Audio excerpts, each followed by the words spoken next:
बात करते हैं अब इस दौरान 20-25 दिनों के दौरान जब ये छाया चंद्रग्रहण हो रहा है, तो इसके दौरान क्या स्थिति अगले 20-25 दिनों के अंदर रहने वाली है सभी राशियों की। आज इस कड़ी में बात कर रहे हैं हम तुला राशि की। तुला राशि के लिए सूर्य जो है वो इस समय शुक्र के साथ, और शुक्र के साथ सूर्य का संबंध एक ऐसी स्थिति को बना रहा है कि शुक्र प्रधान लोग इस प्रकृति के अंदर तमाम तरह की समस्याओं पे पार पाने वाले लोग रहते हैं। वो कैसे ने, जैसे अपनी तुला राशि वाले लोग उन स्थितियों को प्राप्त कर लेते हैं जिनके अंदर समस्याओं के हल होते हैं, तो वो सबसे पहले हल तक पहुंचने वाले लोगों की बात हम कर रहे हैं। लेकिन अभी स्थिति जो है वो ये है कि शुक्र खुद अभी सूर्य के साथ है, तो उसकी ताकत थोड़ी कम हो रही है एक मायने में, और दूसरे मायने में सूर्य शुक्र के साथ है, इसके मायने ये कि आपकी ताकत जो है वो सर्वाधिक प्रकृति के अंदर बढ़ी हुई है क्योंकि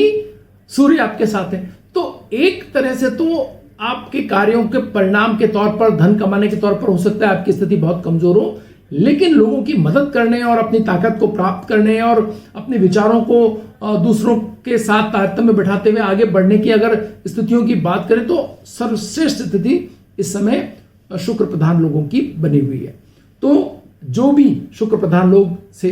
रक्षा सेवाओं में लगे हुए हैं उनकी स्थितियां, जो शुक्र प्रधान लोग किसी भी तरह से स्वास्थ्य सेवाओं के अंदर लगे हैं उनकी स्थितियां, तो वो सभी अपनी अपनी स्थितियों के अंदर बहुत बेहतर करते हुए दिखाई दे रहे हैं, लेकिन संकट में हैं क्योंकि सूर्य ने काफी हद तक शुक्र की स्थिति को कमजोर कर रखा है। परिणाम पा रहे हैं, कोशिश कर रहे हैं, लेकिन अर्थ में उसका उतना फायदा नहीं ले पा रहे जितना उनकी कोशिशें हैं। तो ये बात ध्यान रखने वाली कि अगले कुछ समय तक शुक्र प्रधान लोगों के लिए विशेष तौर पर उनके कार्यों के आर्थिक परिणाम बहुत मुश्किल से मिलने वाले हैं। एक काम शुक्र प्रधान लोगों को बिल्कुल नहीं करना है कि अगले आने वाले समय के अंदर ऐसी स्थिति को बिल्कुल नहीं स्वीकार करना है जिसके अंदर बहुत सारी चीजें दूसरों के ऊपर डिपेंडेबल हो, कि आप दूसरों के ऊपर अगर कोई व्यक्ति ने के साथ मिलकर के वो काम करना है और सारी कार्य करने की स्थितियां उसके हाथ में है, ऐसी चीज को बिल्कुल स्वीकार नहीं करना और धन उसमें बिल्कुल कम से कम लगाने की स्थिति प्राप्त करनी है। तो अपनी इस स्थिति को बहुत अच्छे से समझने की आवश्यकता है। दूसरे इस बात पर बहुत ख्याल करने की जरूरत है शुक्र प्रधान लोगों को कि अपने ऊपर सेंटर्ड, पूरे अपने कंधों पर लेकर चलने वाली चीज अगर है कोई ऐसी हो जिसके ऊपर आपको लग रहा है कि आप संपूर्ण चीज आप अकेले कर लेंगे,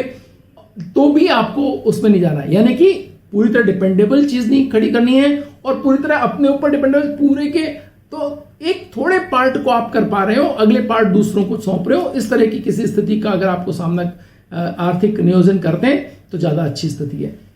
एक और स्थिति आपके लिए और बेहतर हो सकती है कि आपको इस बात का ख्याल रखना है शुक्र प्रधान लोगों को कि कोई भी स्थिति के अंदर अभी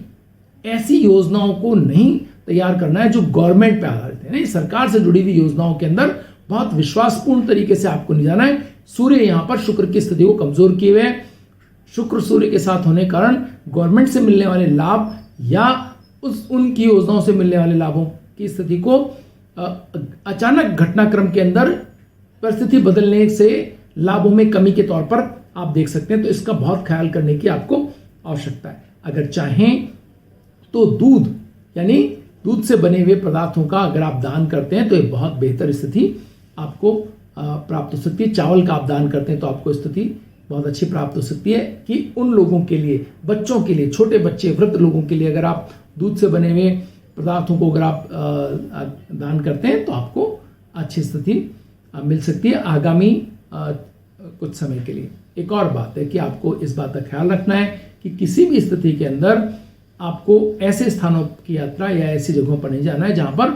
अभी हेल्थ की स्थितियां बहुत अच्छी नहीं हो, यानी रिस्क जहां पर बढ़े हुए हों, जहां पर सब लोग मंगल प्रधान लोग जा रहे हैं वो सुरक्षित लौट रहे हैं, लेकिन आप जो शुक्र प्रधान लोग हैं अगर कहीं पर जाते हैं तो उनकी इम्यून पावर जो है वो उतनी बेहतर नहीं होती है। हो सकता है कि उनको थोड़ी समस्या